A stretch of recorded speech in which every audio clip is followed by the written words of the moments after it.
यहाँ पर आज हम लोग साइंस ऑब्जेक्टिव क्लास 9 का देखेंगे क्वेश्चन। ऑब्जेक्टिव क्वेश्चन देखेंगे, है ना। पहला क्वेश्चन है ऋणात्मक त्वरण को कहते हैं। ऋणात्मक त्वरण को कहते हैं। पूछ रहा है क्वेश्चन, ऋणात्मक त्वरण को क्या कहते हैं? ऋणात्मक त्वरण को क्या कहते हैं? तो ऋणात्मक जो त्वरण होता है उसको मंदन कहते हैं। क्या कहते हैं? मंदन कहते हैं। ऋणात्मक त्वरण को मंदन कहते हैं। ऋणात्मक त्वरण को मंदन कहते हैं। ठीक है। अगला क्वेश्चन है औसत चाल बराबर होता है। औसत चाल बराबर होता है, क्या होता है? तो इसका औसत चाल बराबर कुल दूरी बटा कुल समय। कुल दूरी बटा कुल समय। औसत चाल बराबर कुल दूरी बटा कुल समय। ठीक है। औसत चाल कैसे निकालते हैं? जितनी दूरी होती है, कुल दूरी जितनी होती है उसको आप कुल समय से भाग दे दिया जाता है तो औसत चाल निकल जाता है। ठीक है। अगला क्वेश्चन है निम्न में कौन सही है? यहाँ 4 ऑप्शन दिया हुआ है। 4 ऑप्शन में कौन सही है? पहला ऑप्शन है v² बराबर u² प्लस 2as। दूसरा ऑप्शन है u² बराबर v² प्लस 2as। और तीसरा ऑप्शन है u² बराबर v² माइनस 2as। और चौथा डी और नंबर जो ऑप्शन है v² बराबर u² माइनस 2as, है ना।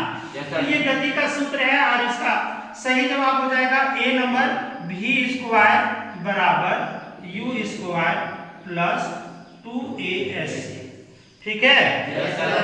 अगला क्वेश्चन है बल का एसआई मात्रक है। बल का एसआई मात्रक जो अंतरराष्ट्रीय माप है उसको पूछ रहा है। एसआई मात्रक जो अंतरराष्ट्रीय माप होता है बल का उसको पूछ रहा है। 8 क्लास से आप लोग पढ़ते आ रहे हैं। क्या मात्रक होता है? न्यूटन। क्या? न्यूटन। अगला क्वेश्चन है जड़त्व का गुण होता है। जड़त्व का गुण होता है। किसमें होता है? तो देखिए जड़त्व का गुण प्रत्येक वस्तु में होता है। हर चीज में जड़त्व का गुण होता है, समझिए। हर कोई भी वस्तु है सब में जड़त्व है। जो जितना अधिक द्रव्यमान होगा उसका, जिस वस्तु का द्रव्यमान जितना अधिक होगा उसमें जड़त्व भी उतना ही अधिक होगा। यानी जड़त्व उसके द्रव्यमान पर निर्भर करता है। जितना अधिक द्रव्यमान उतना अधिक जड़त्व। और जड़त्व प्रत्येक वस्तु में होता है। प्रत्येक जड़त्व का गुण होता है प्रत्येक वस्तु में। जड़त्व का गुण होता है प्रत्येक वस्तु में। अगला क्वेश्चन है न्यूटन के दूसरे गति नियम से। न्यूटन के दूसरे गति नियम से, न्यूटन के 3 गति नियम है, उसमें से दूसरे गति नियम से किसकी माप प्राप्त होती है? दूसरे गति नियम से किसकी माप प्राप्त होती है? ये क्वेश्चन कह रहा है। तो दूसरे गति नियम से बल की माप प्राप्त होती है। किसकी? बल की। और वही अगर पहला रहता इसमें, दूसरे की जगह में पहला गति नियम रहता तो उसमें जड़त्व की माप प्राप्त होती है। न्यूटन के पहले गति नियम से जड़त्व का और दूसरे गति नियम से बल का। ठीक है ना। किसका? बल का। बल का। अगला क्वेश्चन है पृथ्वी की सतह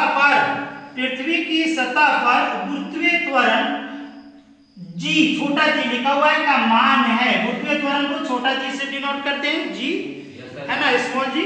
उसका मान पूछ रहा है कि कितना मान होता है। तो इसका जवाब होगा 9.8 मीटर प्रति सेकेंड स्क्वायर।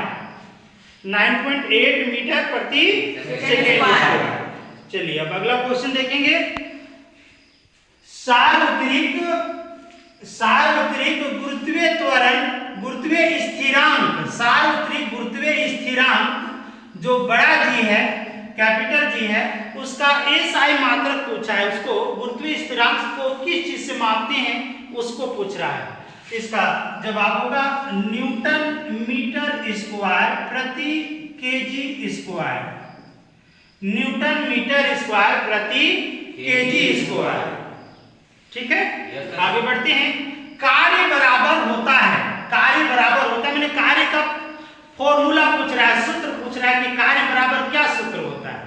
तो कार्य कैसे प्राप्त होता है? बल को विस्थापन से गुना कर देंगे। बल गुना विस्थापन, बल गुना विस्थापन। कार्य निकालने का क्या सूत्र होता है? बल गुना विस्थापन। बल को विस्थापन से गुना कर देंगे तो कार्य निकल जाएगा, कितना कार्य हुआ वो पता चल जाएगा। समझिए? बल गुना विस्थापन। अगला क्वेश्चन है, छत पर दौड़ते हुए बालक में है। छत पर जो बालक दौड़ रहा है उसमें पूछ रहा है कि किस प्रकार की ऊर्जा होती है, क्या है उसमें। छत पर दौड़ते हुए बालक में है तो इसमें दो प्रकार की ऊर्जा होती है, स्थितिज ऊर्जा, स्थितिज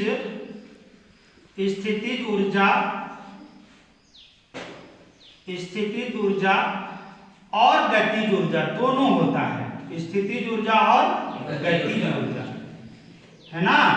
स्थितिज ऊर्जा और गतिज ऊर्जा, दोनों प्रकार की ऊर्जा होता है, स्थितिज ऊर्जा और गतिज ऊर्जा। अगला क्वेश्चन है, जूल मात्रक है। जूल पूछ रहा है कि जूल किसका मात्रक है? जूल से किसको मापते हैं, है ना?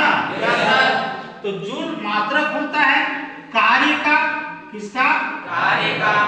कार्य और नहीं, कार्य और ऊर्जा, कार्य और ऊर्जा का मात्रक जूल होता है। ठीक है, कार्य और ऊर्जा का मात्रक जूल होता है। अगला क्वेश्चन है, आवृत्ति का एसआई मात्रक है। आवृत्ति का एसआई मात्रक है। आवृत्ति का मात्रक होता है हर्ट्ज। क्या?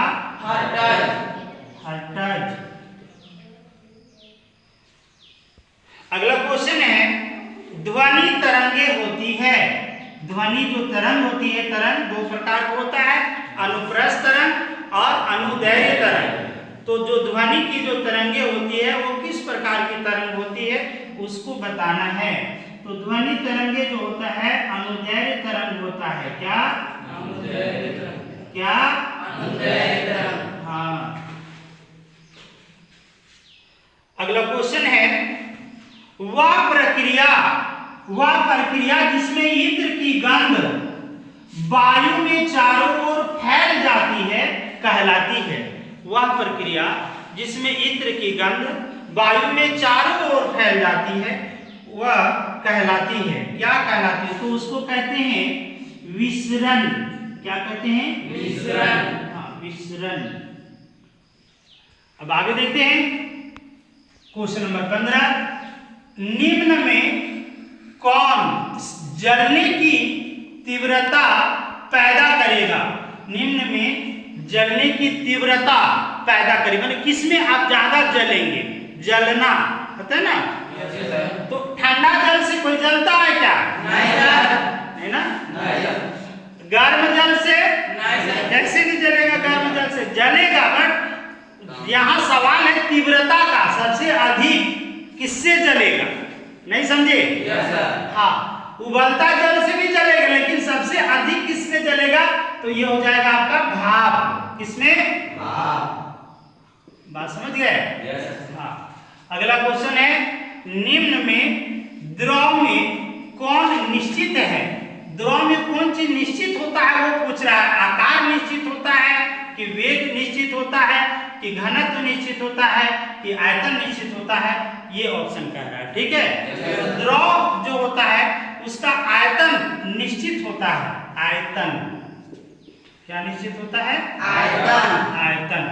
अब अगला क्वेश्चन देखेंगे, 573 केल्विन ताप का मान सेल्सियस में होगा। सेल्सियस में मान पूछ रहा है। 573 केल्विन जो ताप है उसका मान सेल्सियस पैमाने पर क्या होगा वो पूछ रहा है। तो देखिए हम क्या करेंगे, इसको एक फॉर्मूला अप्लाई करते हैं। सेल्सियस बराबर डिग्री सेल्सियस निकालना है। डिग्री सेल्सियस बराबर होता है ना, इसको जो केल्विन दिया हुआ है के माइनस 273 माइनस कर देंगे। के में से, केल्विन में से 273 माइनस कर देंगे, यानी 573 में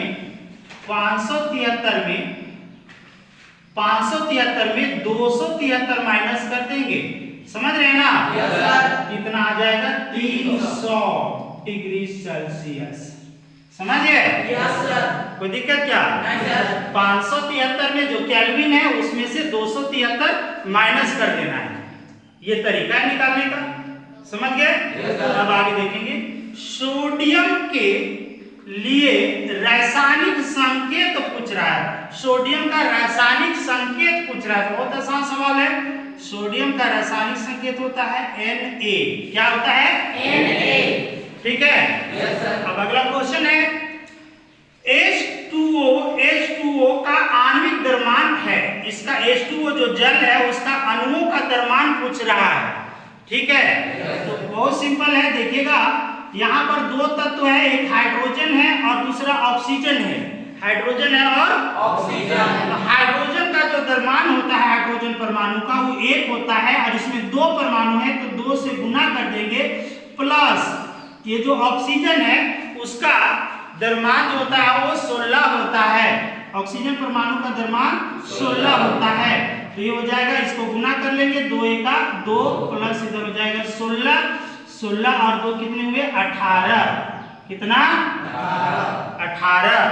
अगला क्वेश्चन है, यदि किसी परमाणु के बाह्यतम कोश में 6 इलेक्ट्रॉन है, यदि किसी परमाणु के बाह्यतम कोश में 6 इलेक्ट्रॉन है तो उसकी संयोजकता होगी, उसकी, देखिए क्या करना है इसमें, जब भी आपको संयोजकता इलेक्ट्रॉन पूछेगा, अगर बाहरी कोश में 4 से अधिक परमाणु, 4 से अधिक इलेक्ट्रॉन है, अगर किसी भी परमाणु के बाहरी कोश में 4 से अधिक इलेक्ट्रॉन है, यहाँ कितना 4 से अधिक 6 बता रहे हैं ना? Yes sir. तो 4 से अधिक होता है 6, यस सर। तो 4 से अधिक रहेगा तो उसको 8 में से घटा के लिखा जाता है। तो अब बताइए, यहाँ बाहरी कोश में 6 इलेक्ट्रॉन है और हमने बोला कि 8 में से घटा के उसका संयोजकता इलेक्ट्रॉन लिखना है। 4 से अधिक रहेगा तो 8 में से घटा देना है, तो 8 में से 6 को माइनस करिए कितना आएगा? 2। तो ये 2 इलेक्ट्रॉन हो जाएगा। समझ में आ गया? Yes sir. ठीक है, ओके, नोट करेंगे।